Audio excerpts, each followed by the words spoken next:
बड़ी खबर के साथ शुरुआत, क्योंकि कुछ ही देर पहले भारत को लेकर डोनाल्ड ट्रंप का बड़ा बयान आया।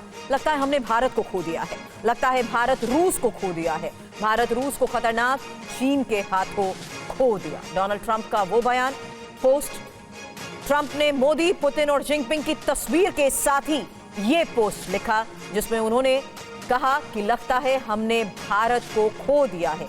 इसी तस्वीर के साथ डोनाल्ड ट्रंप आगे लिखते हैं, लगता है भारत और रूस को हमने खो दिया, भारत रूस को खतरनाक चीन के हाथों खो दिया है।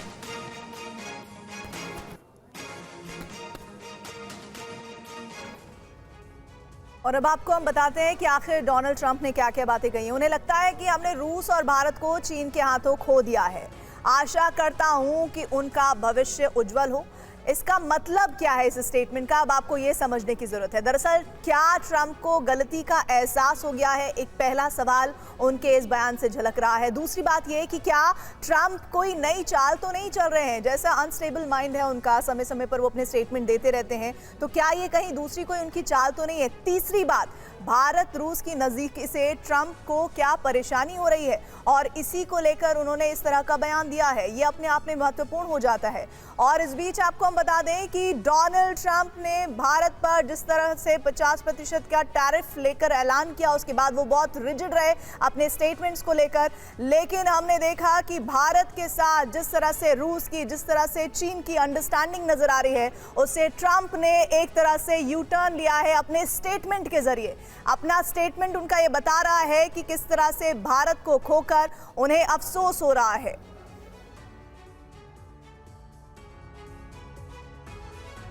ट्रंप के बयान पर विदेश मंत्रालय ने कहा नो कमेंट, हमारे पास टिप्पणी के लिए कुछ नहीं। डोनाल्ड ट्रंप, जिन्होंने अपने इस पोस्ट में यह बात कही कि लगता है हमने भारत को खो दिया है, और इसी पोस्ट के बाद एक और बड़ी खबर, विदेश मंत्रालय ने कहा नो कमेंट, हमारे पास टिप्पणी के लिए कुछ नहीं। जैसा कि अभी ट्रूथ सोशल पर ट्रंप ने लिखा कि भारत अब उनके हाथ से निकल चुका है और वो चीन और रूस के साथ जा चुका है, इस पर आपकी क्या प्रतिक्रिया है? I have no comments to offer on this post at this. इस पे हमारे पास अभी टिप्पणी करने के लिए कुछ नहीं है। जैसा कि अभी ट्रूथ सोशल पर ट्रंप ने लिखा कि भारत अब उनके हाथ से निकल चुका है और वो चीन और रूस के साथ जा चुका है, इस पर आपकी क्या प्रतिक्रिया है? I have no comments to offer on this post at this. इस पे हमारे पास अभी टिप्पणी करने के लिए कुछ नहीं है। तो फिलहाल ये वो तस्वीर भी आपके सामने, क्योंकि एससीओ समिट में तीनों के साथ आने की ये जो तस्वीरें सामने आई, ये वाकई किस तरीके से अमेरिका और खासकर डोनाल्ड ट्रंप के लिए एक बहुत बड़ा मैसेज थी।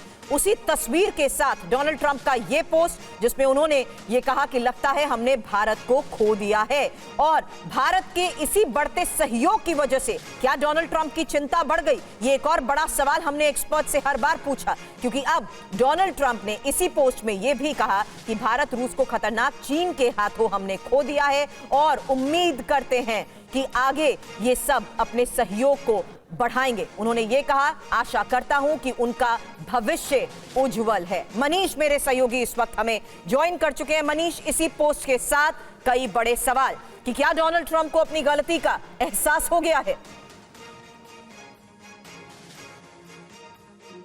अब पछताए होत क्या जब चिड़िया चुग गई खेत।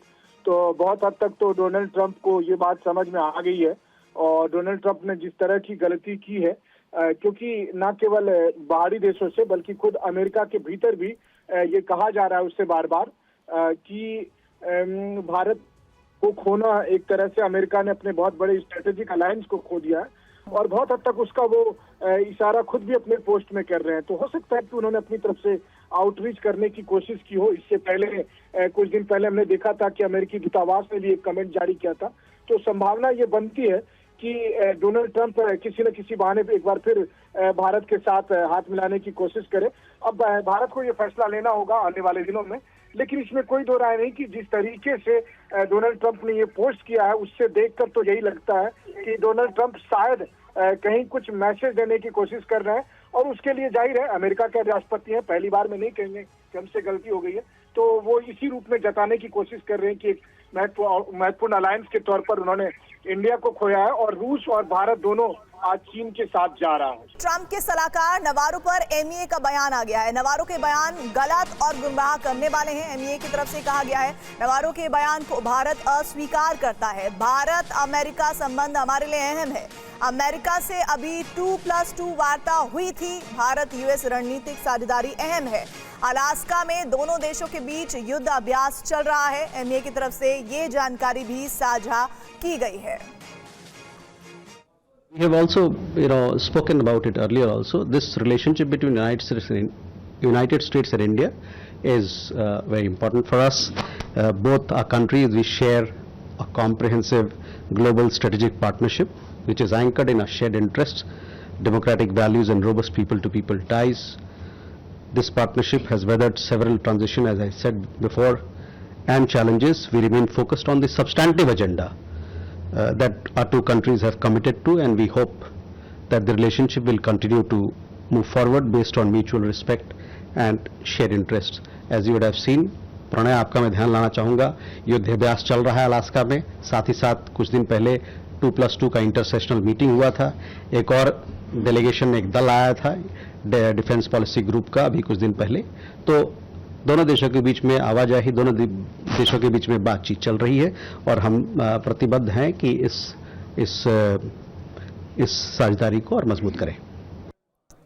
मनीष झा हमारे सहयोगी इस वक्त हमारे साथ है। और मनीष, अब नवारो के बयान को भारत अस्वीकार करता है, ये बात कही गई है। उन्होंने क्या कहा था, पहले ये सुनाते हैं। पीटर नवारो को आप सुन रहे थे, जो ये कह रहे हैं कि भारत की मुलाकात, भारत का घुलना मिलना रूस और चीन के साथ ये कितना महत्वपूर्ण हो सकता है, इस पर वो स्टेटमेंट दे रहे थे। लेकिन डोनाल्ड ट्रंप ने जो आज पिक्चर पोस्ट की है, जिसमें उन्होंने लिखा है कि किस तरह से रूस और भारत को उन्होंने खो दिया है और वो चीन के नजदीक दोनों देश जा रहे हैं, उनको ऑल द बेस्ट भी कहा है।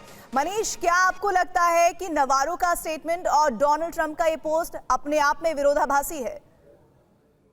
बिल्कुल, देखिए, जहां तक पीटर नवारो का ताल्लुक है तो मुझे लगता है कि जैसे कोई प्रॉपर्टी डीलर बहुत सारी बातें करता है सौदेबाजी के लिए, उससे ज्यादा मैं पीटर नवारो को नहीं देखता हूं। और उनकी राजनीतिक और सामरिक समझ का अंदाजा आप इसी से लगाइए कि तेल रिफाइनरी की भी वो जाति ढूंढ रहे हैं भारत में। तो इसी से पता चलता है कि वो भारत के मामले में कितना जानते हैं, कितना समझते हैं। लेकिन हाँ, एक बात जरूर है कि एससीओ समिट की जो तस्वीरें आई, जिस तस्वीरों को इस वक्त हम अपने टेलीविजन स्क्रीन पर दिखा भी रहे हैं, उसके बाद से अमेरिका में मानिए एक तरह का भूचाल आ गया।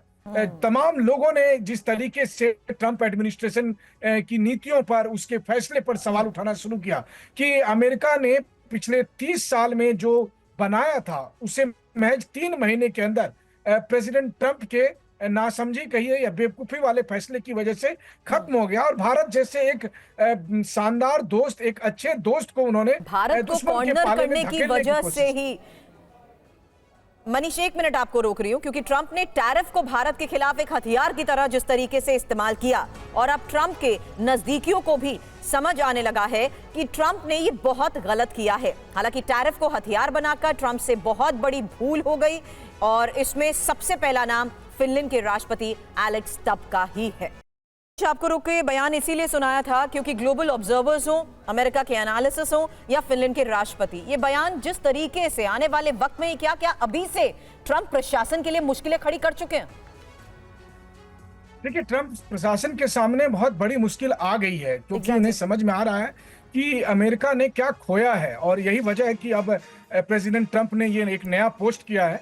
और मुझे हैरानी नहीं होगी अगर वो 24 घंटे के भीतर या अगले 1-2 दिन में भारत की तारीफ करते हुए, प्रधानमंत्री नरेंद्र मोदी की तारीफ करते हुए, या भारत और अमेरिका की दोस्ती के बारे में कुछ बखान करते हुए भी कुछ पोस्ट करें। और जाहिर है कि वो अपनी तरफ से सॉरी नहीं कहेंगे, लेकिन वो इस तरह की बातें कहेंगे। और मुझे लगता है कि इसीलिए अभी हमने अपने दर्शकों को भारत के विदेश मंत्रालय के प्रवक्ता की भी बात सुनाई, जहां पर भारत ने बहुत ही संतुलित और सीधी प्रतिक्रिया दी है। देखिए, हम तो कह ही रहे हैं कि अमेरिका हमारा दोस्त है, अमेरिका के साथ हमारे बहुत ही गहरे ताल्लुकात है। ये तो ट्रंप है जो कहते हैं कि अमेरिका के बगैर दुनिया नहीं चलेगी, मतलब अगर ट्रंप नहीं चाहेंगे तो शायद सूरज भी पूरब से नहीं उगेगा और पश्चिम में नहीं डूबेगा। ये उनका एरोगेंस है। लेकिन अच्छी बात है कि अब आया ऊंट पहाड़ के नीचे, तो अब व्हाइट हाउस को समझ में आया है कि क्या कुछ हो रहा है। लेकिन हाँ, एक बात जरूर है, कल के दिन में अगर भारत और अमेरिका की दोस्ती फिर से पुरानी तरीके से हो भी जाए तो अमेरिका या पूरी दुनिया को ये याद रखना चाहिए कि जिस दिन भारत के पास ये विकल्प था या विकल्प है कि वो अमेरिका विरोधी गठबंधन में शामिल हो जाए, तब भी भारत गठबंधन में शामिल नहीं हुआ। आप देखिए, एससीओ के हम मेंबर हैं, तियानजिन प्रधानमंत्री गए, लेकिन उसके तुरंत बाद हम लौटकर चले आए। हम बीजिंग में मिलिट्री डे परेड में नहीं गए। तो मिलिट्री डे परेड में नहीं जाने का मतलब ही यही है कि हम किसी चीन, रूस, ईरान और नॉर्थ कोरिया के गठबंधन में नहीं जा रहे हैं। हम अमेरिका के खिलाफ किसी सैन्य गठबंधन में नहीं आएंगे। वहीं दूसरी तरफ विदेश मंत्रालय के प्रवक्ता ने क्वाड सम्मेलन को लेकर यह कहा कि क्वाड सम्मेलन में कब होता है या कब अमेरिका के राष्ट्राध्यक्ष यहाँ आएंगे, ये डिप्लोमेटिक चैनल से होता है। सवाल वो तस्वीर जो डोनाल्ड ट्रंप ने पोस्ट की है। अमूमन जब भी हम देखते हैं कि डोनाल्ड ट्रंप के हैंडल से कुछ पोस्ट होता है तो वो कुछ अलग होता है, कुछ ऐसा होता है जिससे अलग अलग तरह से अलग अलग लोग मायने निकालते हैं। जब हमें याद है कि किस तरह से मीटिंग हो रही थी यूरोपीय यूनियन और जेलेंस्की के साथ नेताओं की उनकी, तो एक बहुत ही ज़रूरत से ज़्यादा हंसती हुई तस्वीर, ऐसी पुतिन के साथ उनकी हंसती हुई तस्वीर सामने आई थी। अब ये तस्वीर हम देख रहे हैं, ये भी एक राष्ट्राध्यक्ष जो चाहते हैं कि उन्हें नोबेल पुरस्कार मिले, जो चाहते हैं कि उनका देश सबसे ज़्यादा बड़ा और ग्रेट बन जाए, वो खुद को भी इसके पीछे ग्रेट बनाना चाहते हैं। क्या आपको लगता है कि उन्होंने ये सोच समझकर पोस्ट किया है, या फिर जिस तरह के वो कई बार ऐसे ही बयान दे देते हैं जिनके जरिए वो खुद ही फंस जाते हैं, क्या आपको लगता है कि ये तस्वीर उस तरह की भी हो सकती है? इस तस्वीर को पोस्ट करने की जरूरत अपनी बात को कहने के लिए डोनाल्ड ट्रंप को क्यों लगी? बिल्कुल, देखिए, चूंकि अभी पूरी दुनिया में और अमेरिका में ये चर्चा चल रही है कि चीन, भारत और रूस तीनों एक साथ आ गए हैं, उसी को बताते हुए उन्होंने ये तस्वीर पोस्ट की है।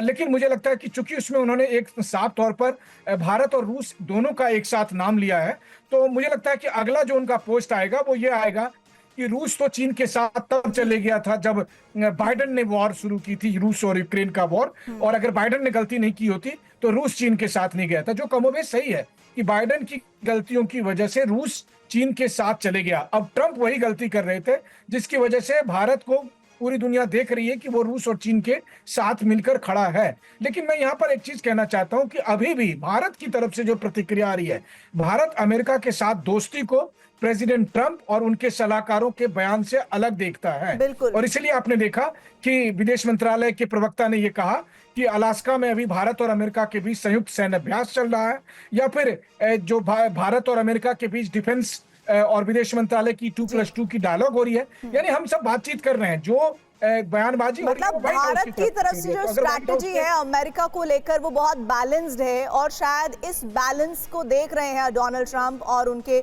नीति निर्धारक लोग, और वो ये समझ रहे हैं कि अब थोड़ा हाथ उन्हें हल्का रखना पड़ेगा भारत के प्रति, क्योंकि कभी भी कोई बहुत फर्म और रिजिड भारत की तरफ से स्टैंड सामने आएगा तो आपके लिए भी मुसीबतें हो सकती है। मनीष, शुक्रिया आपका इस जानकारी के लिए। दिल्ली में बाढ़ के चलते सड़क पर लंबा जाम लग रहा है। 5 किलोमीटर का सफर तय करने में लोगों को घंटे लग रहे हैं। उफनती यमुना नदी का पानी दिल्ली की सड़कों पर परेशानी बढ़ा रहा है। कश्मीरी गेट की रिंग रोड पर कई जगहों पर बाढ़ आ चुकी है। तस्वीरें निगमबोध घाट की देखिए। यहाँ सड़क पर वाटर लॉगिंग के चलते गाड़ियों की रफ्तार धीमी पड़ गई। मैं यहाँ पर निगमबोध घाट पर हूँ और आप देखिएगा रिंग रोड का हाल और निगमबोध घाट का हाल आप देखेंगे तो निगमबोध घाट जो है वो लगभग बंद है। तो वो आप देख सकते हैं तस्वीरें कि यहाँ पर अंदर पानी भर गया है। वहीं मैं आपको दिखा रही हूँ तस्वीर रिंग रोड की। तो रिंग रोड पर देखिए आपको दूर दूर सिर्फ पानी नज़र आएगा, और इस वजह से दूर तक ट्रैफिक जाम भी लगा हुआ है। अगर यहाँ पर मैं बात करती हूँ कि ये मजनू का टीला के पहले से ही बल्कि वहाँ का पूरा जो है वो ट्रैफिक शुरू हो जा रहा है, और यहाँ तक आते आते लोगों को पहुँचने में लगभग 45 से 50 मिनट का समय लग रहा है। तो ये 4 से 5 किलोमीटर का जो सफ़र है वो रिंग रोड पर आज लोग 45 से 50 मिनट में लगभग यहाँ पर पूरा कर रहे हैं। दिल्ली के यमुना बाजार इलाके में यमुना नदी का जलस्तर बढ़ने से बाढ़ जैसे हालात हैं। आसपास की कॉलोनियों में पानी जमा हो गया है। देखिए जितेंद्र शर्मा की रिपोर्ट। इस वक्त मैं जमुना बाजार इलाके के अंदर मौजूद हूं। जो कि ठीक यमुना के बराबर में यानी कि यमुना के तलहटी में बसा हुआ है। और ये देखिए, ये जो पूरा इलाका है वो आपको इस वक्त पानी में डूबा हुआ नजर आएगा। ये यमुना बाजार है, ठीक बराबर में निगमबोध घाट भी यहाँ पर साफ तौर पर देखा जा सकता है। अब हम ड्रोन की नजरों से आपको दिखाने की कोशिश करेंगे कि आखिरकार इस वक्त इस पूरे इलाके में जो यमुना के आसपास का इलाका है वहां किस तरीके से जल भराव हो चुका है, किस तरीके से तकरीबन 12 फीट तक पानी इस जमुना बाजार इलाके के अंदर, घरों के अंदर घुस चुका है। ये जो आप देख रहे हैं ये पहला फ्लोर है, ये देखिए ठीक नीचे और उतनी ही नीचाई यहाँ पर भी है। और पानी की ये लेवल पानी का देखिए, तकरीबन 12 फीट पानी इस वक्त इस पूरी कॉलोनी के अंदर भरा हुआ है। तस्वीरें आप देखिए किस तरीके से, ये देखिए ये ITO का पुल भी आप देख सकते हैं। और साथ में जमुना के चारों तरफ जो भी रिहायशी कॉलोनी है वो पूरे तरीके से आपको यहाँ पर जलमग्न इस वक्त दिखाई देगी। और दिल्ली के ISBT मोरी गेट से शहादरा की तरफ जाने वाले यमुना के पुल से भी किस तरीके से मुश्किलें लोगों की बढ़ गई हैं, क्योंकि नदी बेहद विकराल नजर आ रही है। यमुना का पानी रिंग रोड पर आ गया है। जितेंद्र भाटी की अब रिपोर्ट देखिए। यमुना इस वक्त दिल्ली में किस रूप में बह रही है आपको तस्वीर दिखाते हैं। चेतन जरा पीछे की तरफ दिखाइए।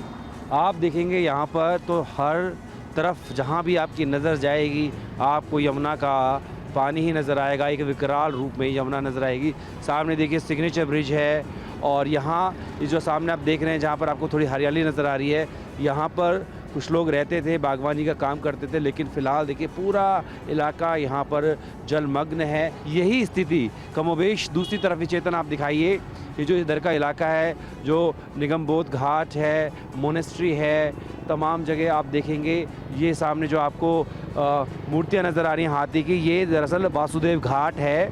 2024 में ही शुरू हुआ है और यहाँ पर यमुना आरती भी होती थी, लेकिन अभी देखेंगे तो पूरा सरोवर है। और यहीं से होते हुए जो पानी है वो आगे रिंग रोड पर पहुँच गया है, जहाँ पर उसकी वजह से काफ़ी ट्रैफिक जाम देखने को मिल रहा है। हालांकि यमुना का जो जलस्तर है वो घट रहा है। दिल्ली के उस्मानपुर में भी बाढ़ ने लोगों की परेशानी बढ़ाई हुई है। NDRF की टीम बाढ़ प्रभावित इलाकों से लोगों का रेस्क्यू कर रही है। देखिए शालिनी वाजपेयी की रिपोर्ट। मैं इस वक्त उस्मानपुर इलाके में हूँ। यहाँ पर आप दूर दूर तक जहाँ तक भी नज़र जाएगी आपके सिर्फ और सिर्फ पानी नज़र आएगा। यहाँ पर तमाम लोग जो है वो अपने घरों को छोड़कर बाहर आ गए हैं और यहाँ जो कैंप लगाए गए उसमें रह रहे हैं। तमाम अपनी गृहस्थी का छोटा छोटा सामान वहाँ पर छोड़ के आए हैं। अपना घर छोड़ना शायद किसी के लिए भी मुश्किल होता है, लेकिन फिर भी अपनी जान बचानी, इसलिए लोगों को वहाँ से निकलकर बाहर आना पड़ा। और ऐसे भी लोग हैं जो इस पानी में लापता हो गए। वो लोग भी हैं, उनकी जो परिवार हमारे साथ में है। NDRF की टीम है जो कि सर्च के लिए निकलने वाली है। देखिए तैयार है टीम, और बस जो लोग लापता हैं उनको सर्च करने के लिए टीम जा रही है कि वो लोग किसी भी तरह से आखिर उनका पता तो चले कि वो लोग हैं कहाँ पर। तो वो परिवार हमारे साथ है। क्या नाम है आपका? मेरा नाम शिवानी शर्मा है। और वो कौन है जो कि मिसिंग है? आप? मेरे फादर मिसिंग है, संतोष शर्मा। कब से मिसिंग है? और ये 2 तारीख से मिसिंग है। 2 तारीख शाम को 7:13 लास्ट यहाँ की लोकेशन आई है। आज दिल्ली के शास्त्री पार्क में बाढ़ के हालात का जायजा लेने पूर्व CM अरविंद केजरीवाल पहुंचे। वहां लोगों ने उनके सामने अपनी परेशानियां साझा की। अरविंद केजरीवाल पहुंचे हैं शास्त्री पार्क। यहाँ पर जो बाढ़ पीड़ित हैं उनके लिए कैंप लगा हुआ है और सीधा देखिए पंजाब में बाढ़ थी, अरविंद केजरीवाल लगातार वहाँ पर थे और केजरीवाल जो हैं पंजाब से आते ही सीधे पहुंचे हैं शास्त्री पार्क के शिविर कैंप में। लोगों से बातचीत कर रहे हैं, पूछ रहे हैं कि उन्हें किसी तरह की कोई दिक्कत तो नहीं हो रही है। तो जिस तरीके से दिल्ली में बाढ़ के हालात बने हुए हैं, तो यहाँ पर आम आदमी पार्टी के राष्ट्रीय संयोजक और दिल्ली के पूर्व मुख्यमंत्री अरविंद केजरीवाल बाढ़ पीड़ितों के बीच पहुंचे हैं। खासकर वो निचले इलाके जो कि यमुना का जलस्तर बढ़ने से जिनमें पानी भर गया है, वहां पर उनसे पूछने के लिए अरविंद केजरीवाल फिलहाल देखो आपको तस्वीर दिखाएं और उनके साथ में आम आदमी पार्टी के जो अन्य नेता हैं वो भी आपको उनके साथ नज़र आ रहे हैं। तो ये देखिए केजरीवाल जो हैं यहाँ पर लोगों से बातचीत कर रहे हैं और उनसे जान रहे हैं कि किस तरह की दिक्कतों का सामना उनको करना पड़ रहा है। तो फिलहाल देखिए अरविंद केजरीवाल लोगों से यहाँ पर बात कर रहे हैं, उनसे पूछ रहे हैं कि किस तरह की मदद उनको चाहिए और कितनी मिल पा रही है। बाढ़ के हालात के बीच दिल्ली मुसीबतों का शहर बन गई है। निगमबोध घाट के बाहर पानी भरने से लोगों का सड़क पर निकलना मुश्किल हो गया है। ट्रैफिक जाम की स्थिति है। देखिए रिपोर्ट। निगम बोध घाट जो है वो लगभग बंद है। तो वो आप देख सकते हैं तस्वीरें कि यहाँ पर अंदर पानी भर गया है। वहीं मैं आपको दिखा रही हूँ तस्वीर रिंग रोड की। तो रिंग रोड पर देखिए आपको दूर दूर सिर्फ और सिर्फ पानी नज़र आएगा और इस वजह से दूर तक ट्रैफिक जाम भी लगा हुआ है। अगर यहाँ पर मैं बात करती हूँ कि ये मजनू का टीला के पहले से ही बल्कि वहाँ का पूरा जो है वो ट्रैफिक शुरू हो जा रहा है और यहाँ तक आते आते लोगों को पहुँचने में लगभग 45 से 50 मिनट का समय लग रहा है। तो ये 4 से 5 किलोमीटर का जो सफ़र है वो रिंग रोड पर आज लोग 45 से 50 मिनट में लगभग यहाँ पर पूरा कर रहे हैं। तो इसकी वजह से जो आगे रोड पर पूरा पानी भरा हुआ है, इसीलिए ट्रैफिक जाम हो रहा है। इसीलिए आप इस रोड को जहां तक हो सके इस रोड पे कम से कम निकले। हालांकि तमाम लोगों को तमाम जगहों पर जाने के लिए रिंग रोड एकमात्र सहारा भी है, लेकिन उनकी मजबूरी है। लेकिन मैं जो लोग अवॉइड कर सकते हैं इस रोड को वो लोग यहाँ से न जाएं। यमुना नदी का पानी दिल्ली की Geeta colony old railway bridge तक पहुंच चुका है। रिंग रोड के हालात क्या हैं, देखिए ये रिपोर्ट। चेतन जरा तस्वीरें दिखाइए। सामने आपको यमुना बहती हुई दिख रही है और इस वक्त मौजूद हैं गीता कॉलोनी कुश्ते पर। यमुना का वेग देखिए, जहाँ तक आपकी नज़र जाएगी आपको रौद्र रूप में यमुना बहती हुई दिखाई देगी। जिसकी वजह से हुआ क्या है, यमुना का आसपास का जो इलाका है जहाँ पर हफ्ते भर पहले लोग खेती किया करते थे, सब्जी बाड़ी किया करते थे, वहाँ इस वक्त पूरा जलमग्न है। जहाँ तक आपकी नज़र जाएगी हर तरफ आपको पानी पानी नज़र आएगा जैसे कि कोई समुद्र हो। और अगर आप देखें चेतन जरा आगे की तरफ आप दिखाइए, यहाँ पर जैसे हमने आपको बताया कि कुछ लोग रहते थे, सब्जियाँ उगाते थे, बेचते थे, उनके खेत और फसल तो गई। देखिए उनके जो आशियाने थे, आपको सामने झोपड़ी दिखाई दे रही होगी, वो भी पूरी तरह से जलमग्न है। और यही वजह है कि यहाँ पर रहने वाले सैकड़ों परिवारों को जो दिल्ली सरकार द्वारा मेकशिफ्ट शिविर बनाए गए हैं, जो आपको फ्लाईओवर के आगे सफ़ेद रंग के दिख रहे हैं, वहाँ पर उनको शिफ्ट कर दिया गया है। यूपी के नोएडा में भी यमुना उफान पर है। कई इलाकों में सैलाब ने कब्जा कर लिया है। तस्वीरें आपको हम दिखाते हैं। नोएडा के सेक्टर 150 की ड्रोन कैमरे से कैप्चर की गई तस्वीरें जलभराव की पूरी कहानी बयां कर रही हैं। तस्वीरें देखिए, ये हम दिल्ली एनसीआर की बात कर रहे हैं, उसमें नोएडा, जिसके बारे में आपने अमूमन ये बात नहीं सुनी होगी कि वहां पर भी जल जमाव के बाद ऐसे हाल नदियों के बाद हो जा रहे हैं। देखिए उफनती यमुना नदी किस तरह से वहां सैलाब बनकर ऐसे इलाकों पर जहां घर बने हुए हैं कब्जा कर चुकी है। नोएडा के सेक्टर 150 की तस्वीरें हैं, ड्रोन कैमरे से तस्वीरें ली गई हैं और उसके बाद आलम आप देखिए, आपको जहां तहां सिर्फ और सिर्फ यमुना का पानी नजर आ रहा है। नोएडा के सेक्टर 135 और उसके आसपास का इलाका भी पानी में डूब चुका है। यहाँ के कई फार्म हाउसेज और गांव पानी में घिरे हुए हैं। संवाददाता जितेंद्र शर्मा आपको ड्रोन कैमरे के जरिए यहाँ के ताजा हालात इस रिपोर्ट में बता रहे हैं। हम इस वक्त नोएडा के सेक्टर 135 में मौजूद है और मेरे चारों तरफ आपको सिर्फ और सिर्फ पानी ही पानी दिखाई देगा। दरअसल ये नोएडा का यमुना खादर का इलाका है और यहाँ यमुना किनारे करोड़ों के फार्म हाउसेज बने हुए हैं जो इस वक्त पूरे तरीके से जलमग्न हो चुके हैं। हम ड्रोन की नजर से आपको इस पूरे इलाके का नजारा दिखाएंगे, इस पूरे इलाके की तस्वीरें दिखाएंगे कि आखिरकार यमुना के बढ़ते जल स्तर ने किस तरीके से इस पूरे नोएडा के यमुना खादर के इलाके को खास तौर से प्रभावित किया है। तस्वीरें आप देखिए ड्रोन की मदद से किस तरीके से यहाँ पर आपको जितने भी फार्म हाउसेज यहाँ बने हुए हैं, जितनी भी कच्ची कॉलोनियां हैं, हर जगह आपको यहाँ पर सिर्फ और सिर्फ पानी ही पानी दिखाई देगा। तमाम फार्म हाउस इस वक्त पानी में डूब चुके हैं और तस्वीरें आप देखिए ड्रोन की मदद से, ये वो पूरा इलाका है। ये हम आपको एरियल शॉट दिखा रहे हैं ड्रोन की मदद से, खास तौर पर एक्सक्लूसिवली TV9 भारतवर्ष। और देखिए तस्वीरें किस तरीके से पूरा इलाका आपको इस वक्त जलमग्न दिखाई देगा। और इधर आइए खबरों में आगे बढ़ते हैं। हाथिनी कुंड बैराज से छोड़े गए पानी के बाद नोएडा में भी कई इलाके जलमग्न हैं। जेवर क्षेत्र के यमुना पानी वाले के बाद, यमुना का जो पानी है वहां आने के बाद लोग फंस गए हैं। ट्रैक्टर ट्रॉलीज भी वहां पर फंसी हुई हैं जिन्हें रेस्क्यू किया जा रहा है। तस्वीरें नोएडा के सेक्टर 135 की है। इलाका पूरी तरह से जलमग्न हो चुका है। यहाँ पर बने करोड़ों फार्म हाउस और नर्सरी पूरी तरह से पानी में डूब चुकी है। डूबे हुए फार्म हाउस में रहने वाले लोगों को स्थानीय लोगों की मदद से बाहर निकाला गया है। अभी भी ट्रैक्टर ट्रॉली के जरिए लोगों को फार्म हाउस से रेस्क्यू किया जा रहा है। यहाँ पर तमाम जो गांव हैं जो वो पूरे डूब चुके हैं। यहाँ पर जितने भी फार्म हाउस आपको दिखाई दे रहे हैं वो पूरे डूब चुके हैं। ऐसे हालात 2023 में भी आए थे, जिसके बाद अब 2025 में भी फिर से वही हालात हो चुके हैं। यहाँ पर ट्रैक्टर के जरिए आपको मैं दिखाना चाहूँगा, यहाँ पर लोगों को रेस्क्यू करने की कोशिश की जा रही है।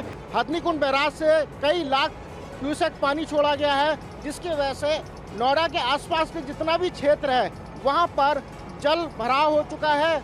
दरअसल यमुना का जलस्तर फिलहाल 207.22 मीटर तक पहुंच चुका है। यमुना के बढ़ते जलस्तर का असर नोएडा के अलग अलग इलाकों पर भी पड़ा है। अभी खतरा और बढ़ सकता है। और नोएडा के सेक्टर 135 के वाजिदपुर गांव में बने फार्म हाउस में काम करने वाले कर्मचारी अब इलाका छोड़कर सुरक्षित ठिकानों पर जा रहे हैं। यहां के कई फैक्ट्रीज में भी पानी आ गया है। अंशुमन यादव की एक और रिपोर्ट। नोएडा के सेक्टर 135 वाजिदपुर गांव में हम पहुंचे हैं। यहाँ पर आप देख सकते हैं तस्वीरों में, यहाँ पर कमर के बराबर पानी है। यहाँ के स्थानीय लोगों का कहना है कि अभी फिलहाल तो ये पानी हल्का कम हुआ है, वरना इससे पहले कमर से ऊपर तक पानी जा रहा था। जो फार्म हाउस थे वो सब आसपास आपको देख सकते हैं डूबे हुए हैं। यहाँ पे जितने भी स्थानीय लोग, यहाँ पर प्रवासी लोग हैं, वो यहाँ से लोग अपने घरों से सामान को लेकर सुरक्षित जगह पर जा रहे हैं। क्या नाम है आपका? सोमदेव। सोमदेव, ये पानी का जलस्तर पहले भी ऐसा हुआ था या आज ही इस साल ही ऐसा है? नहीं, पहले भी ऐसा हुआ था। हाँ, 23 में तो इससे तो बहुत ज़्यादा बाढ़ आई थी। हाँ। सामान आप लोगों का घर में ही रखा है? अंदर ही रखा है वो। अंदर ही रखा? अंदर ही पड़ा है। तो लेके कहाँ जाएंगे? लेके जाएंगे तो लेके इतना सारी पानी अपने आप निकलना तो मुश्किल पड़ जाता है। लगातार बारिश की वजह से यमुना का जलस्तर बढ़ चुका है, जिसकी वजह से आसपास के जो लोग हैं उनको काफ़ी दिक्कतों का सामना करना पड़ रहा है। और मथुरा में यमुना नदी उफान पर है। आलम यह है कि मथुरा में कई इलाके पूरी तरह से जलमग्न हो चुके हैं। वृंदावन का केसी घाट जलमग्न हो गया है। घाट पर कई फीट तक पानी बह रहा है। यमुना आरती घाट भी डूब चुका है। यमुना महारानी और भोलेनाथ के मंदिर तक पानी पहुंच गया है। सुरक्षा व्यवस्था को देखते हुए घाटों पर श्रद्धालुओं का आगमन बैरिकेडिंग कर रोक दिया गया है। जिन घाटों पर पहले चहलकदमी रहती थी वो बिल्कुल सुनसान पड़ा है। यमुना का पानी लगातार बढ़ता ही जा रहा है। इस वक्त मैं मौजूद हूँ वृंदावन के केसी घाट पर। आप देख सकते हैं, पहले मेरे पीछे जो तस्वीरें हैं ये वृंदावन का केसी घाट का नज़ारा है। इस केसी घाट पर आप देख सकते हैं ये पूरा केसी घाट जलमग्न हो चुका है। जहाँ तक आप देखेंगे दूर दूर तक जो केसी घाट पर पहले लोग पैदल चला करते थे, उस स्थान पर भी आज यमुना का पानी काफ़ी ज़्यादा आ चुका है। ये देखिए जो केसी घाट का जो जगह है, यहाँ पर देखिए कितनी ज़्यादा जो छोटे छोटे घर से हैं बने हुए, वो भी काफ़ी ज़्यादा डूब चुके हैं। और मैं आपको कुछ पहले तस्वीरें दिखाता हूँ। यहाँ पर पीछे यमुना महारानी का काफ़ी प्राचीन मंदिर है, ये श्री यमुना महारानी मंदिर, जो कि अभी बंद है दोपहर के समय चलते हुए। लेकिन यहाँ पर भी देखिए काफ़ी ज़्यादा पानी आ चुका है। यूपी में मथुरा नगरी में भी बाढ़ आ चुकी है। यहाँ के हजारों घर इन दिनों बाढ़ की चपेट में हैं।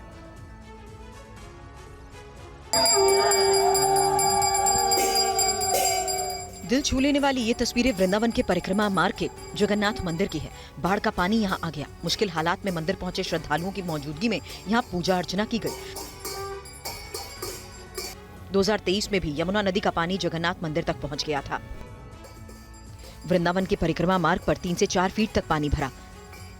हालात इसलिए और बिगड़ गए क्योंकि यमुना नदी खतरे के निशान से ऊपर बह रही है और यही पानी मथुरा नगरी को अपनी चपेट में ले चुका है। खतरे के निशान से यमुना 69 सेंटीमीटर ऊपर बह रही है। इस वक्त हम मौजूद हैं उसी स्थान पर जहाँ कल हम मौजूद थे, काली देव पर, जो ठाकुर बाके बिहारी मंदिर की ओर जाने वाला रास्ता है, जहाँ से राधा वल्लभ और निधवा मंदिर का रास्ता पड़ता है। पहले आप देखेंगे ये परिक्रमा मार्ग है और परिक्रमा मार्ग में आप देख सकते हैं कितना ज्यादा पानी भरा हुआ है। कल हमने पानी दिखाया था काली देव के मंदिर के पास ही था, लेकिन आज आश्रमों को घेरते हुए पानी और ज्यादा आ चुका है। नाव भी चल रही है। जिन सड़कों पर पहले वाहन चलते थे, आज उन सड़कों पर नाव चलती हुई दिखाई दे रही है। आप देख सकते हैं कि ये नाव है और परिक्रमा मार्ग का रोड है जहाँ पर नाव चल रही है। बड़ी खबर आ रही है। ऑपरेशन सिंदूर में तबाह किए गए आतंकी लॉन्च पैड्स को फिर से तैयार कर रहा है पाकिस्तान। ये बड़ी जानकारी। पीओके में पाकिस्तान आतंकी लॉन्चिंग पैड बना रहा है।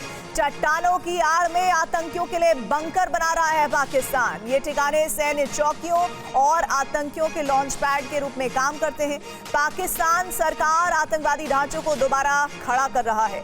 और TV9 भारतवर्ष के पास आतंकी ठिकाने की एक्सक्लूसिव तस्वीरें हैं जो इस वक्त आपको हम दिखा रहे हैं।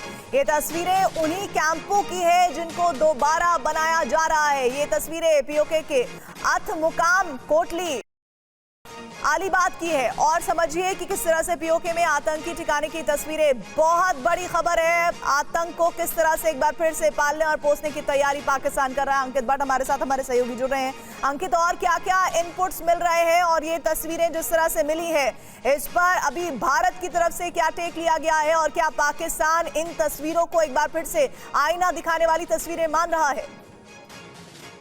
देखिए, ये पाकिस्तान ऑक्यूपाइड कश्मीर की कोटली, हजीरा, अलियाबाद, अटवाकाम की है।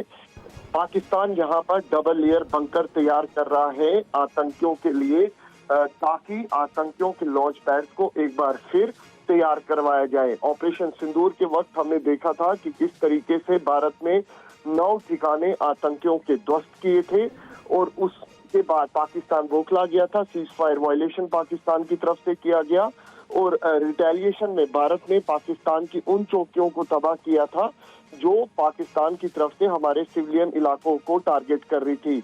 लेकिन अब पाकिस्तान एक बार फिर पाकिस्तान ऑक्यूपाइड कश्मीर में अपने लॉन्च पैड्स को एक्टिव कर रहा है, रिकंस्ट्रक्ट कर रहा है और ये तस्वीरें साफ बयां कर रही है कि किस तरीके से पाकिस्तानी सेना, पाकिस्तान की खुफिया एजेंसी ISI और आतंकियों का गठजोड़ साफ तौर पे हमेशा से रहा है। जी, शुक्रिया अंकित भट्ट इस जानकारी के लिए आपका। CDS अनिल चौहान का बड़ा बयान, दुश्मन परमाणु बॉम्ब से लैस, चीन सीमा विवाद बड़ी चुनौती, देश के लिए विचारधारा उतनी ही जरूरी जितना शरीर के लिए खून। फिलहाल ये बड़ी खबर, दुश्मन परमाणु बॉम्ब से लैस, CDS अनिल चौहान का बड़ा बयान, चीन सीमा विवाद बड़ी चुनौती और देश के लिए विचारधारा उतनी ही जरूरी जितना शरीर के लिए खून।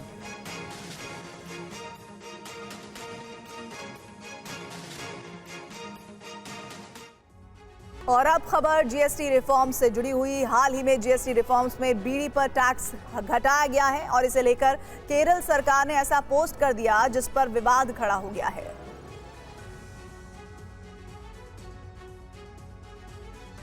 ट्वीट में बीड़ी और बिहार की तुलना की गई है। केरल कांग्रेस के आधिकारिक अकाउंट से किए गए इस ट्वीट में आगे लिखा है, बीड़ी और बिहार दोनों बी से शुरू होते हैं। बीजेपी ने इस पर तीखी प्रतिक्रिया देते हुए बिहार और बिहारियों का अपमान करार दिया है। मामले में कांग्रेस पार्टी का भी बयान सामने आया है। कांग्रेस ने इस विवाद पर प्रतिक्रिया में कहा कि बिहार में आगामी चुनाव को देखते हुए बीड़ी पर GST घटाया गया है। वहीं जेडीयू ने भी इसको लेकर हमला बोला है। जेडीयू के राष्ट्रीय कार्यकारी अध्यक्ष संजय झा ने अपनी प्रतिक्रिया में इसे कांग्रेस की ओर से एक बेहद शर्मनाक हरकत करार दिया है। जेडीयू की तरफ से कहा गया है कि दयानिधि मारन, MK स्टालिन और राज ठाकरे जैसे महागठबंधन के सहयोगी बिहार का अपमान करते रहे हैं। वहीं बिहार सरकार के मंत्री डॉक्टर संतोष कुमार सुमन ने इसे कांग्रेस की मानसिक दिवालियापन कहा है। मानसिक दिवालियापन का एक सबसे बड़ा प्रतीक है कि कांग्रेस का जो आचरण है, जो व्यवहार है, कांग्रेस का चरित्र ही ऐसा है। कांग्रेस के लोग कभी बिहार को पसंद ही नहीं किए हैं। 25 साल पहले, 30 साल, 35 साल पहले कांग्रेस सत्ता में थी, वो कांग्रेस आज पिछलक्कू बनी हुई किसी का। राजस्थान के जोधपुर में संघीय अखिल भारतीय समन्वय बैठक चल रही है। RSS की इस बैठक में कई अहम मुद्दों पर मंथन हो रहा है। जोधपुर से आमोद राय की ग्राउंड रिपोर्ट। आज से राजस्थान के जोधपुर में अगले 3 दिनों तक संघ की अखिल भारतीय समन्वय बैठक शुरू हो गई है। इस बैठक में तकरीबन 32 संघ के अनुसांगिक संगठनों के 320 सदस्य हिस्सा ले रहे हैं, जिसमें बीजेपी के राष्ट्रीय अध्यक्ष JP नड्डा, संगठन महामंत्री BL संतोष और उनके अलावा शिव प्रकाश जैसे तमाम बड़े नेता शामिल हो रहे हैं। और इसके अलावा मैं आपको बताऊं कि इस बैठक में मुख्य तौर पे कई जो एजेंडे शामिल हैं, उसमें जनजातीय उत्थान एक बड़ा मुद्दा है। जनजातियों के लिए केंद्र सरकार से लेकर राज्य सरकारों तक में काम चल रहा है और संघ के ये दिल के करीब का विषय सदा रहा है। तो उसको लेकर एक मंथन चिंतन होगा कि कैसे उनके उत्थान को बेहतर ढंग से समन्वय के साथ स्थापित किया जा सके, आगे बढ़ाया जा सके। IPS ऑफिसर और डिप्टी CM अजीत पवार के बीच फोन पर हुई बहस को बीजेपी नेता राम कदम ने गंभीर मामला बताया। उन्होंने कहा कि डिप्टी CM से बात करने का एक प्रोटोकॉल होता है। यहाँ तो रियल कहानी हो गई कि अजीत पवार कह रहे हैं कि मैं तुम्हारे पर एक्शन लूंगा, तो मेरी बात नहीं सुन रही हो। ये कैसे देखते हैं? वो लेडी ऑफिसर जो है DYSP, वो कह रही हैं आप मेरे नंबर पे कॉल करिए। वीडियो कॉल पर जब तक देखा नहीं अजीत पवार तब तक वहाँ से गई नहीं। देखिए, किसी भी पुलिस अफसर को जब राज्य के उप मुख्यमंत्री के साथ बात करते समय उनका व्यवहार कैसे होना चाहिए, इसकी भी एक सूचिता है, उसके भी परंपरा के तहत कुछ नियम बने हैं। ऑफिसर को ऐसी बात करना चाहिए कि कोई भी आवाज बदल के बात करता है, ये भी बातें कही जा रही हैं। देखिए कि प्रशासन और सरकार ये दोनों साथ साथ चलते हैं और प्रशासन के ऊपर सरकार है। तो प्रशासन यदि सरकार की बात अगर नहीं माने तो फिर कैसे काम हो पाएगा। और श्रीमान उप मुख्यमंत्री जी ने किसानों की तरफ से बोला है, किसी धनवान की ओर से नहीं बोला है। और आईपीएस अंजना कृष्णा विवाद पर डिप्टी सीएम अजीत पवार की सफाई। मेरा इरादा कानूनी कार्रवाई में हस्तक्षेप नहीं था, मैं नहीं चाहता था स्थिति और बिगड़े। पुलिस अधिकारियों का बहुत सम्मान करता हूं, मेरे लिए कानून का शासन सबसे ऊपर। रेत खनन समेत हर अवैध गतिविधि पर सख्त कार्रवाई हो। तो इस पूरे मामले पर अब अजीत पवार की तरफ से क्या कहा गया, उनकी सफाई, क्योंकि उन्होंने कहा कि मेरा इरादा कानूनी कार्रवाई में हस्तक्षेप नहीं था, मैं नहीं चाहता था स्थिति और ज्यादा बिगड़े। पुलिस अधिकारियों का बहुत सम्मान करता हूं, मेरे लिए कानून का शासन सबसे ऊपर है। और मुंबई के पास कर्जत में टाउनशिप को लेकर विवाद बढ़ रहा है। यहां मुस्लिम समुदाय के लिए विरोध के तौर पर टाउनशिप बसाई गई है और इसे शिवसेना नेता शाइना एनसी ने हाउसिंग जिहाद बताया है। तस्वीरें मुंबई के कर्जत इलाके में सिर्फ मुसलमानों के लिए बसाई गई टाउनशिप की है। हलाल लाइफस्टाइल वाली इस टाउनशिप पर अब सवाल उठ रहे हैं। राष्ट्रीय मानवाधिकार आयोग के सदस्य प्रियंका कानूनगो ने इस टाउनशिप का वीडियो भी शेयर किया है। उन्होंने सोशल मीडिया पर लिखा है कि ये विज्ञापन नहीं विश्व व्यापन है। तो बीजेपी और शिवसेना शिंदे भी इस टाउनशिप पर सवाल उठा रही है। हज़वा-ए हिंद का एडवर्टाइजमेंट आता है और ये 100 किलोमीटर है मुंबई से। मुंबई की विशेषता है इसका कॉस्मोपॉलिटन फैब्रिक, जहां हर एक मज़हब के लोग आते हैं, यहाँ रहते हैं, साथ में असिमिलेट होते हैं। और यहाँ आपने एक एडवर्टाइजमेंट ऐसा दिया है कि मदरसा है, स्कूल है।